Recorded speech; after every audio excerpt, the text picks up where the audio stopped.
welcome to Diamond Delight Edibles. My name is Liz, if this is the first time you're popping by, and for the rest of you guys, welcome back. So today I am going to show you, as I said for November, I was going to show you all kinds of holiday recipes, or as many as I can fit in. And so what would the holidays be without slice and bake cookies? So, oops, that one's backwards.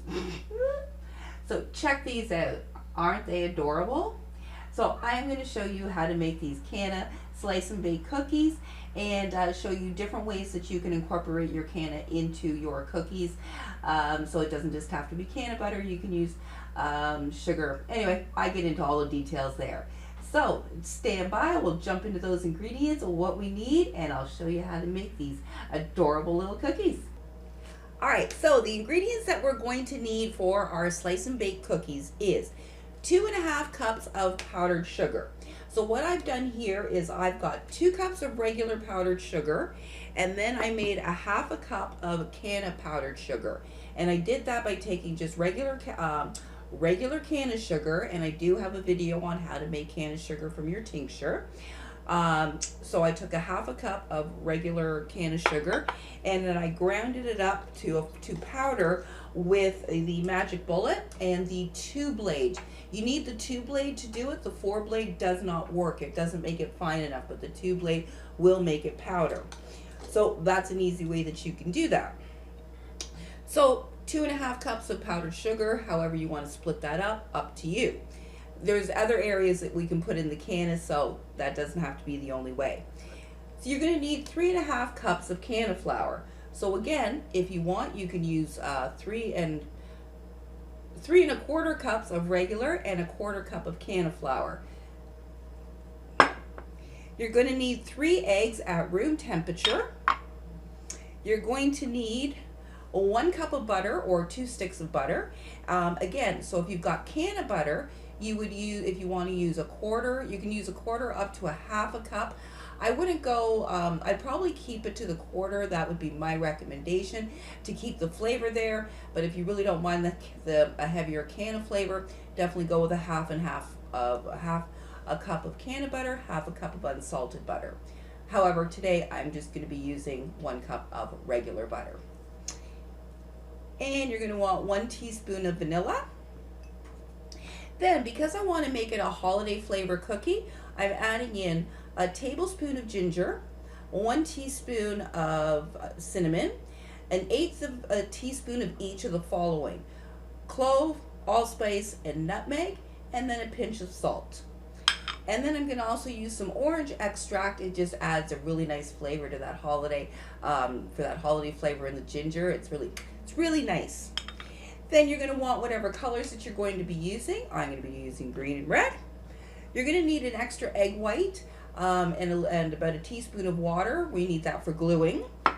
And then you want some of the little sprinkles. So the little round ball sprinkles, I think they're called peripherals, or I don't know, those sprinkles.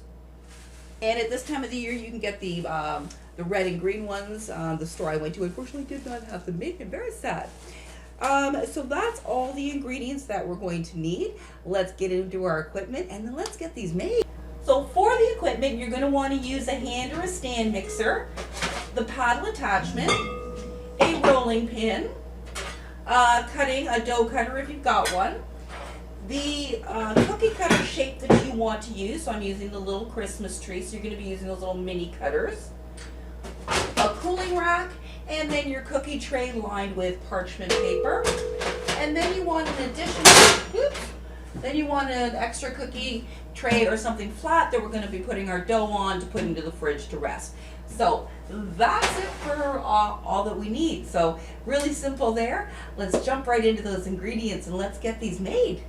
Alright, so to get started, first thing we're going to do, as we usually do with our baking, is we need to cream our butter and our sugars together with our eggs.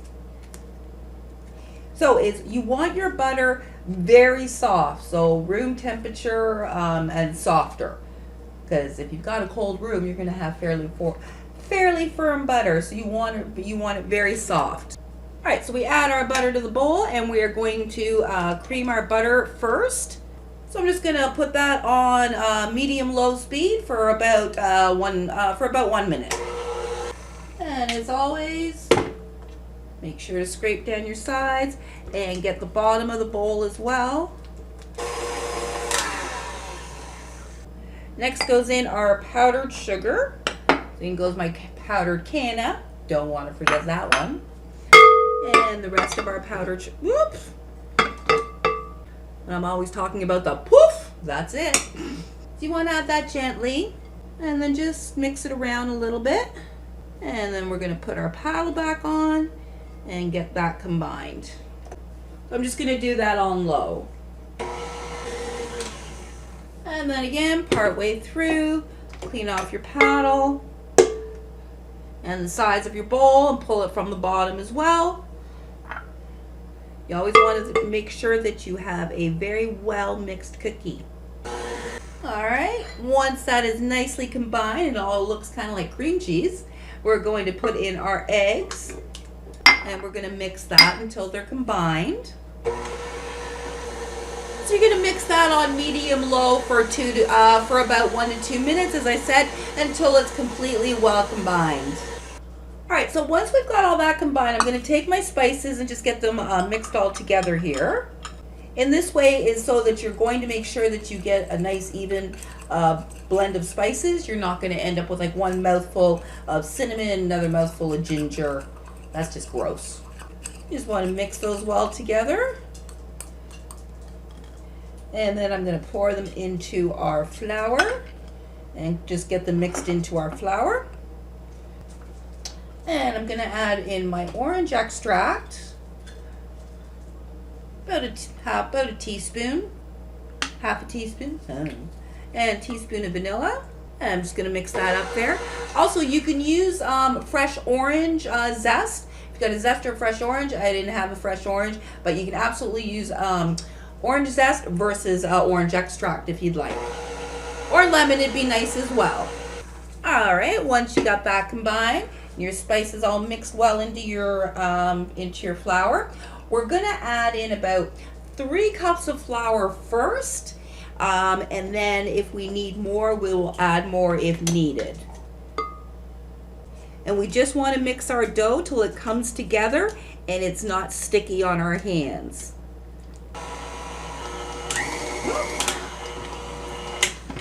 I'm definitely going to need the rest of this flour. Might need a little more. Yeah, definitely going to need a little bit more. Probably about another half a cup here of flour. We should be good. Okay, so see, it's coming together, but it's not sticking to my hands. We should be good here. So we're just going to turn this out. You can always need in more flour if need be. Definitely a gooier dough. Okay, so we got our dough. So I'm just going to pat around here, and I'm going to take about, first thing I'm going to do is sprinkle a little flour down on my work surface. Save me a whole lot of headaches. Like dusting flour on this puppy. So we're going to take about 1/3 of our dough and keep it plain. We're going to set that, just wrap that up, and we can set that into the fridge. So you just want to make it, just flatten it out into a disc. I'm going to wrap that up with saran wrap.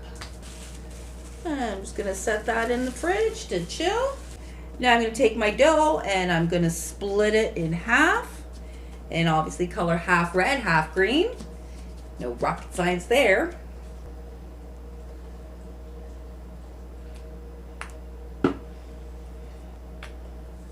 If you do not want to get your hands all icky, throw on some plastic gloves or rubber gloves. Otherwise, you'll get them a little bit dyed.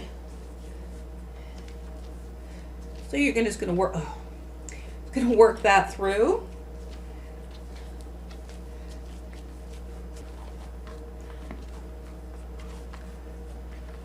And if you find while you're working with it, it starts to get sticky, don't worry, just you can always add a little bit of flour. If it's getting too sticky, you can always just sprinkle down a little bit of flour. It takes a little while to get the colors mixed through. Just going to do my green. Alright, once our doughs are colored, we want to divide them into thirds.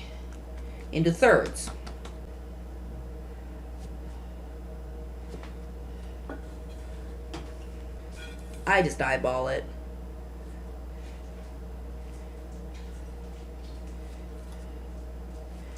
All right, once you've got these 6 pieces, gonna get saran wrap, lay a sheet down.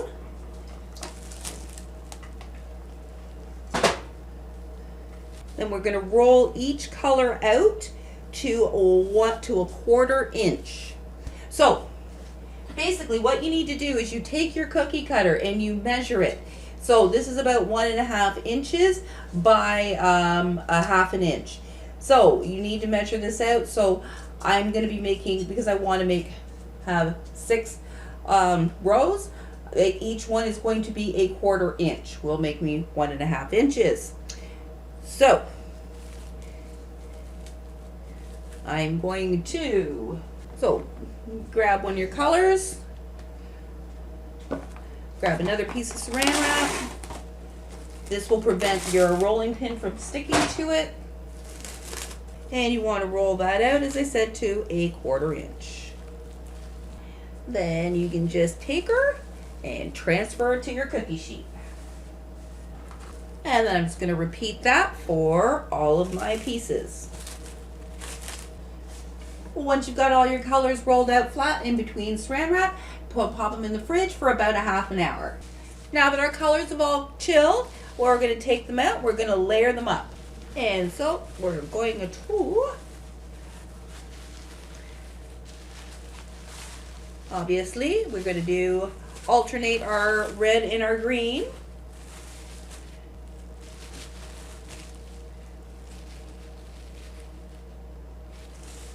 I wasn't very accurate at measuring. So you do want to try and get these roughly the same-ish size, unlike me, so that you don't end up with a lot of waste. Okay, now I got them all stacked. I'm going to cut, and I want to make a nice rectangle and have my colors all exposed. Really like that. Okay, so we've got our nice little rectangle.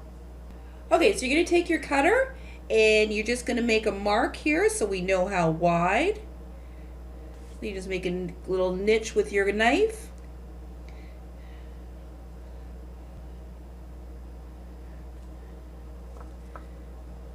And then you're going to cut down. Now you need a really, really sharp knife.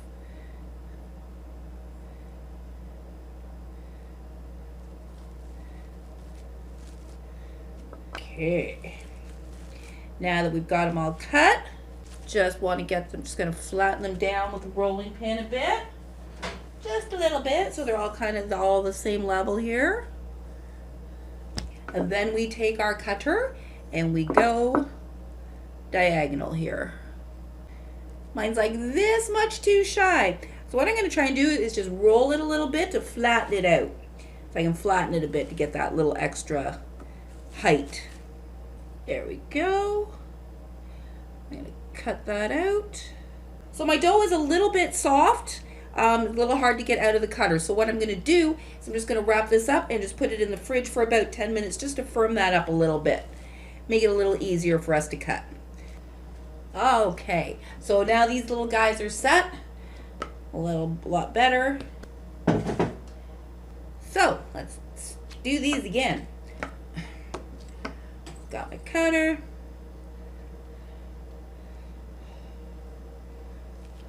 And then we just want to take some of our egg wash.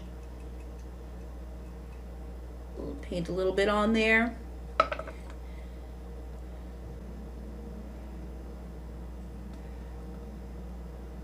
And stick them on top, line them up, stick them on top.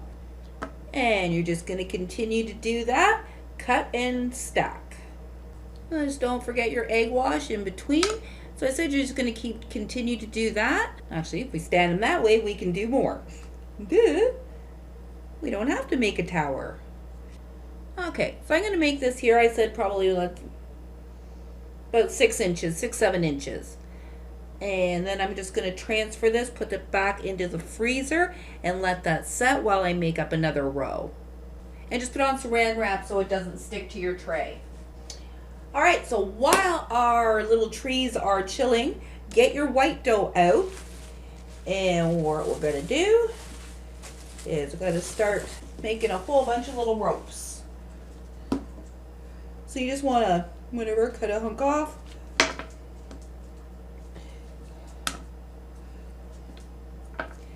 And we're just, as I said, going to make a bunch of different ropes. So you're going to make some really skinny ones that are going to go in next to the leaf. And then we can make some little bigger ones to fill in around the rest of it. So to roll out, you use the heel of your hand and with even pressure, go back and forth.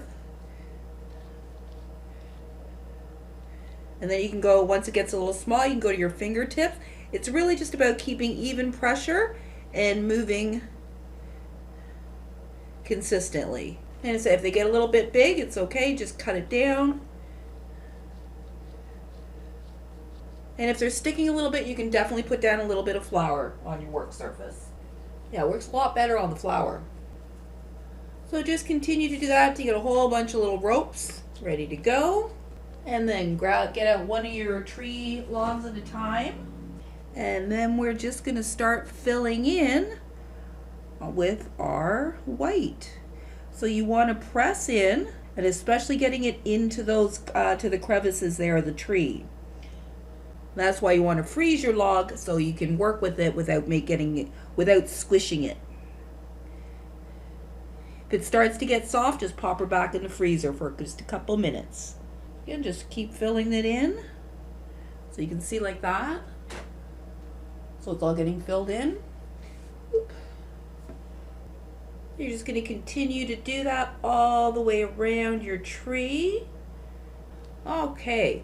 So just kind of work, I said, just keep working it so it all gets smoothed on and it's all worked in there so you can see like so.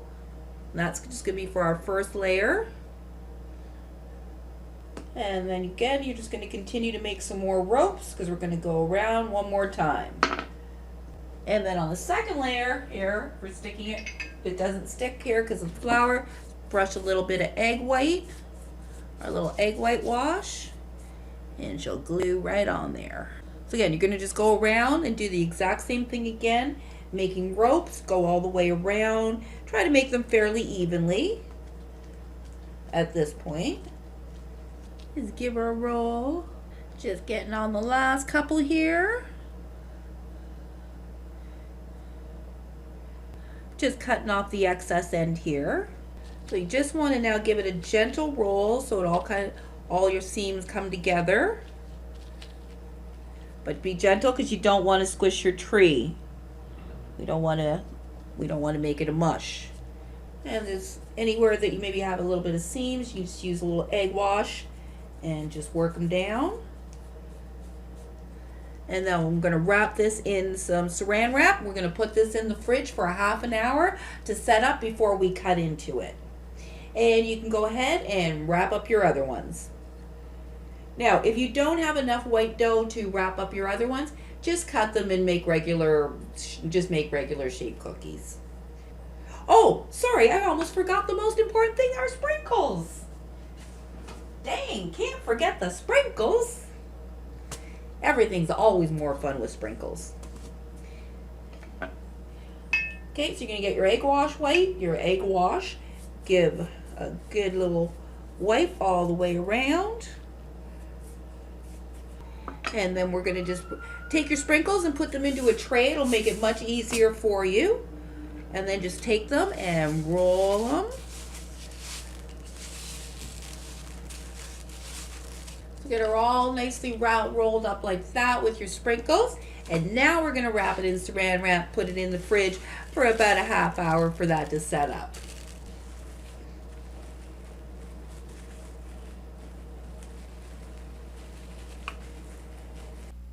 All right, so now it's exciting time. It's time to cut and bake our cookies. So you want to preheat your oven to 350 degrees, and you're going to need to get a sharp, straight knife. Take out your cookie, obviously unwrap it, and you want to cut them about a ½ inch thick.